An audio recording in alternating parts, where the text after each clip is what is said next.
In 2011, I was in a vulnerable place. I was a single, new, full-time father to my son, who was 2 years old. I just had gotten full custody of him. And so at that time, I was learning how to be a father and to be responsible for another human being.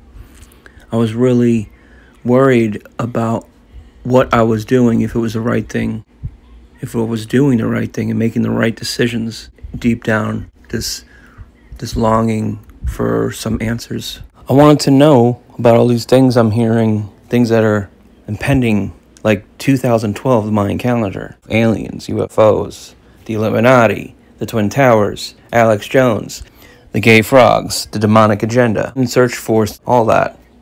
And that's when I came across this Italian-Australian guy with a fedora hat and a leather jacket sitting in the back of a taxi cab or a car, just talking nonchalantly, casually about all these incredible things and connections with astrology and astrotheology and the Bible and the planets.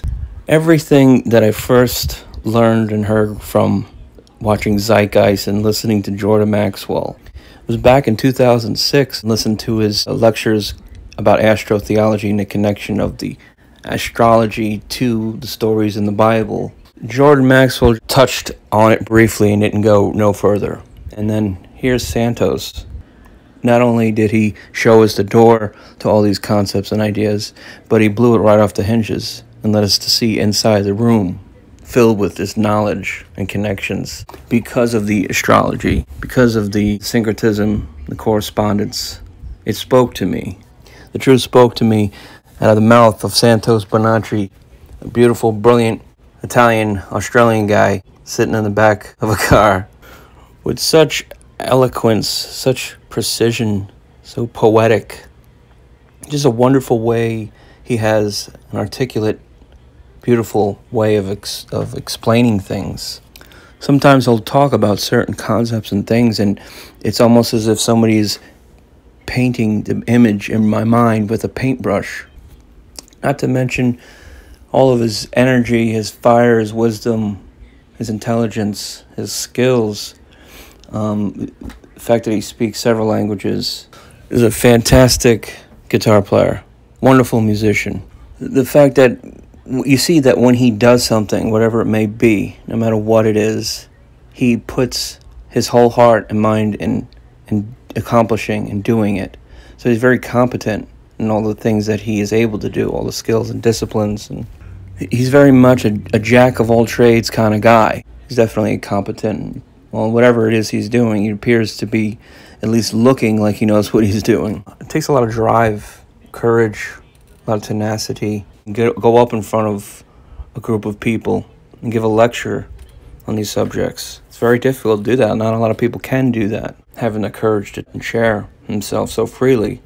He also does it with such eloquence and beauty in the way he presents the knowledge. It draws people in. It's a presentation as well. He just has that natural ability, that natural gift. No wonder why people are just naturally drawn to him.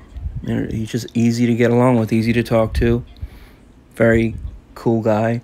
And another thing about Santos is that not only, I know him personally. I've known him for 10 years now. I got to see him and hang out with him when he was in Florida 2 years ago, and really enjoy just hanging out, you know, like he was just a buddy. That's it, just talking like friends would talk. That's it, he's just really easy to get along with. And that's the kind of a guy that you should mentor, you know, because Santos is a very humble individual. He has all of this encouragement to keep doing what he's doing and how great and wonderful he is, which is such a difficult thing for a lot of people to take that power and use it for malevolent purposes. But he doesn't seem to be bothered by it. He sets his mind to something, he's going to do it, and he accomplishes it. Santos is very driven, he's got a lot of energy to him, a lot of drive. But the thing that is his best quality, what makes Santos so great, is his heart. Just the sweetest, generous, caring dude. You know, he just doesn't have a mean bone in his body. You know, he just is so quick to help people. so quick to lend a hand and encourage and just reach out and respond. He's always there for you. And what kind of dude in his position in that type of community gives his password of Facebook and his username freely to people that he enjoys listening to, so that they can post freely on his Facebook account? You don't hear of people doing that, especially people of his caliber with his following, because a lot of those people get taken advantage of, and they tend to take advantage of other people, and there's a lot of bullshit that goes along with it. But Santos don't care about none of that shit. It's a very personal, one-on-one thing with him.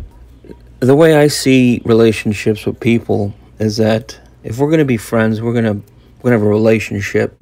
If we're going to have a relationship, you got to be like family. I got to have you come over and feel comfortable with you so I could be myself around you. Otherwise, let's not waste our time pretending, is this going to be sincere or not?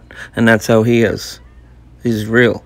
You don't see that too much these days. I see the only other sincere, caring person I could say is that way is Jordan Maxwell. I love that guy. The way he is with people, he's just a sweet man. So is Santos. And, that's the thing that connects people, is that you have respect for each other and you see each other as an equal in the worth of human dignity. There is no price you can put on that.